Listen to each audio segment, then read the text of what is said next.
नमस्कार। आज हम भवानी प्रसाद मिश्र जी की एक बहुत ही कह सकते हैं जानी मानी और सोचने पर मजबूर करने वाली कविता है गीत फरोश। इसके कुछ अंशों पर हम गौर करेंगे जो हमें सीधे स्रोत से मिले हैं। जी हाँ।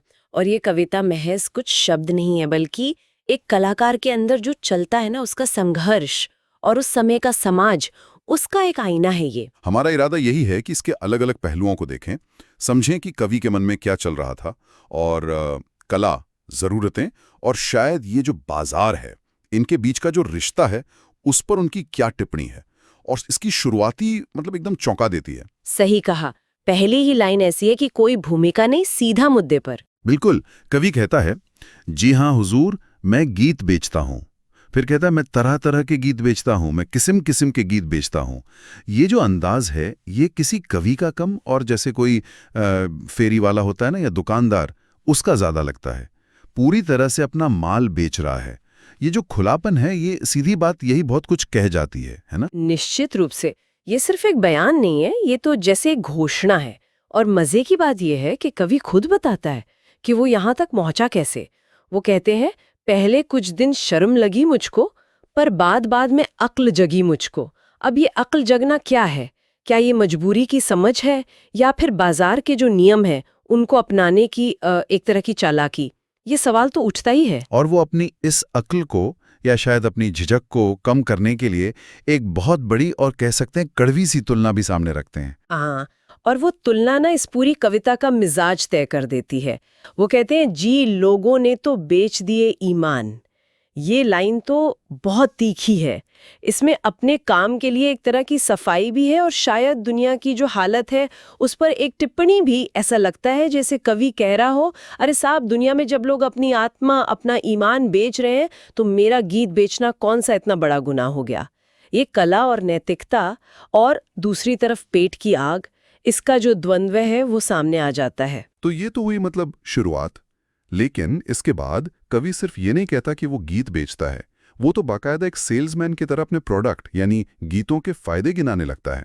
एक दावा है कि ये गीत सख्त सरदर्द भुलाएगा। और बात सिर्फ शरीर की तकलीफ तक नहीं है। ये गीत तो जैसे भावनात्मक जरूरतें भी पूरी करने का दावा कर रहे हैं। ये गीत पिया के पास बुलाएगा। यहाँ कवि जैसे ग्राहक की हर दुखती रग को, हर इच्छा को छूने की कोशिश कर रहा है।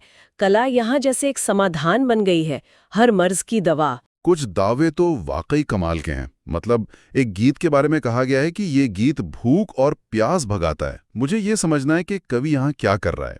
क्या ये सिर्फ बढ़ा चढ़ाकर बोलना है, या बाजार के दबाव में अपनी कला को मतलब ऐसे पेश करने की मजबूरी है? और फिर हद तो तब हो जाती है जब एक गीत को सीधे सीधे कह दिया, तपे दिक्की है दवा हुजूर। बिल्कुल यहीं पर वो कला और ये जो व्यवसाय है, इसकी बीच का तनाव एकदम साफ दिखता है।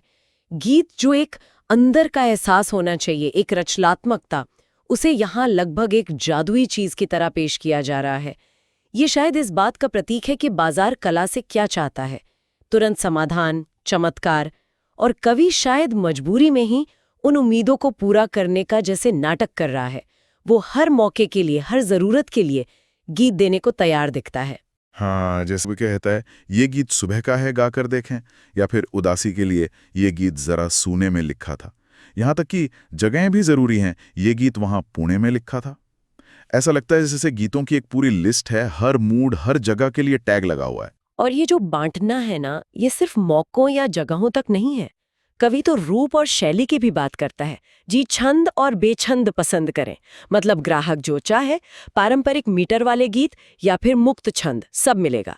फिर गीतों की उम्र के हिसाब से भी है। जी अमर गीत और वे जो तुरंत मरे। ये पंक्ति तो कला की दुनिया की एक कड़वी सच्चाई भी बताती है। कुछ रचनाएं टिकती हैं, कुछ वक्त के लिए आती जाती हैं। और यहाँ कवि इस सच्चाई को भी बेचने की चीज बना रहा है। अरे, ये विविधता की लिस्ट तो बढ़ती ही जा रही है। जीवन का हर पड़ाव जैसे बिकाऊ है। जी गीत जन्म का लिखूं, मरण का लिखूं, जी गीत जीत का लिखूं, शरण का लिखूं। हर इंसानी अनुभव जैसे दुकान पर रखा है। हाँ। और ये वर्गीकरण सिर्फ भावनाओं या मौकों तक ही नहीं रुकता। ये तो गीतों की बनावट और यहाँ तक कि उनके काल्पनिक स्वभाव तक पहुंच जाता है। ये देखना बड़ा दिलचस्प है। बिल्कुल। जैसे ये गीत रेशमी है या खादी का, यहाँ शायद भाषा की नफासत या विषय की सादगी की तरफ इशारा होगा। लेकिन फिर जो आता है वो तो कमाली है। ये गीत पित्त का है, ये बादी का। जैसे गीतों का भी कोई आयुर्वेदिक मिजाज हो। यहाँ हंसी तो आती है, पर क्या ये सिर्फ हंसाने के लिए है? शायद नहीं। ये पंक्तियां ना व्यंग ज्यादा लगती हैं। ये दिखाते हैं कि कवि किस हद तक अपनी कला को एक वस्तु की तरह देखने और दिखाने को तैयार है। उस पर हर तरह का लेबल लगाने को तैयार है, जिससे ग्राहक किसी न किसी बहाने उसे खरीद ले। ये कला का वस्तुकरण है उसका कोमोडिफिकेशन जिसे कहते हैं, उसकी हद है ये। जैसे आत्मा को स्टॉक में बदल देना। और फिर डिज़ाइन की भी बात है। कुछ और डिज़ाइन भी हैं। ये इल्मी, शायद गंभीर, इंटेलेक्चुअल किस्म के गीत, और तुरंत ही उसका उल्टा भी हाजिर है। ये लीजिए चलती चीज़, नई फिल्मी, यानी जो बाजार में हिट है, जो फॉर्मूला चल रहा है, वो भी है मेरे पास। ये दिखाता है कि कवि बाजार की नब्ज को बहुत अच्छी तरह समझता है, या कम से कम समझने का दावा तो कर ही रहा है। वो जानता है कि क्या बिकेगा। यहाँ कला की जो अपनी मौलिकता है और बाजार की जो मांग है, उसके बीच का वो जो हमेशा वाला संघर्ष है, वो साफ दिखता है, जहाँ फिलहाल तो बाजार ही जीतता हुआ लग रहा है। यहाँ तक कि बहुत गहरे, निजी और शायद दर्द भरे अनुभव भी बिक्री के लिए हैं। ये सोच सोच कर मर जाने का गीत, और दूसरी तरफ रोजमर्रा की एकदम साधारण, बोरिंग चीजें भी। ये दुकान से घर जाने का गीत। ऐसा लगता है मानो कोई भी भावना, कोई भी पल इतना पवित्र या इतना निजी नहीं बचा कि उसे बेचा ना जा सके। कवि की जो बेचने की बेताबी है और ग्राहक को हर तरह से खुश करने की कोशिश, वो यहाँ एकदम चरम पर दिखती है। वो ग्राहक को पूरी सत्ता दे देता है। अगर जो अभी है वो पसंद नहीं आया तो कोई बात नहीं, इनमें से भाई नहीं, नए लिख दूं। और अगर नए जमाने के नीचे ये पुराने टाइप के चाहिए तो वो भी कोई दिक्कत नहीं। जी नए चाहिए नहीं, गाए लिख दूं। ये पंक्तियां कला के वस्तुकरण को कितने तीखे ढंग से सामने रखती हैं ना। गीत जैसे कोई दर्जी का सिला कपड़ा हो, जिसे ग्राहक की मर्जी के हिसाब से तुरंत बदला जा सकता है। नया बना दो या पुराना ढूंढ लाओ। कला यहाँ ऑर्डर पर तैयार होने वाली चीज बन गई है। हाँ, यहाँ कला की अपनी जो पहचान है, कलाकार की अपनी मर्जी, वो जैसे पूरी तरह से खत्म हो गई है। वो बाजार की कठपुतली बन गया है, या कम से कम वैसा दिखा तो रहा है। ये कलाकार की जो रचनात्मक स्वतंत्रता होती है, उसके खत्म होने की एक दुखद तस्वीर है। लेकिन फिर कवि जैसे थोड़ा रुकता है, शायद अपने अंदर जो सवाल उठ रहे हैं या जो एक अपराध बोध है, उसे दबाने के लिए एक सफाई सी देता है। वो कहता है कि इसमें मजाक या दिल लगी की कोई बात नहीं है। जी नहीं, दिल लगी कि इसमें क्या बात। ये एक महत्वपूर्ण मोड़ है। वो इसे अपने काम की एक स्वाभाविक उपज बताने की कोशिश करता है। मैं लिखता ही तो रहता हूँ दिन रात, क्योंकि वो लगातार लिखता रहता है, इसलिए तो तरह तरह के बन जाते हैं गीत। ये अपने काम को, अपनी इस बाजारू हरकत को एक तरह से सही ठहराने की कोशिश है। जैसे कह रहा हो, मैं क्या करूं, ये तो बस बन जाते हैं, मैं जानबूझकर बाजार के लिए थोड़ी लिखता हूं। और इसी सफाई के बीच में एक बहुत ही प्यारी मानवीय सी लाइन आती है, जो शायद उस बेचने वाले के पीछे जो असली कवि छुपा है उसकी एक झलक देती है। वो कहता है कि गीत बच्चों की तरह रूठते और मानते भी हैं। जी, रूठ रूठ कर मन जाते हैं गीत। ये पंक्ति इस पूरी खरीद फरोख्त की दुनिया में एक ताज़ी हवा जैसी लगती है। बिल्कुल, ये जो छोटी छोटी झलकियां हैं, ये बताती हैं कि इस बेचने वाले शख्स के अंदर का जो कवि है, वो संवेदनशील इंसान, वो अभी पूरी तरह मरा नहीं है। वो अपनी रचनाओं से अब भी एक रिश्ता महसूस करता है, उन्हें सिर्फ बेजान चीज नहीं मानता।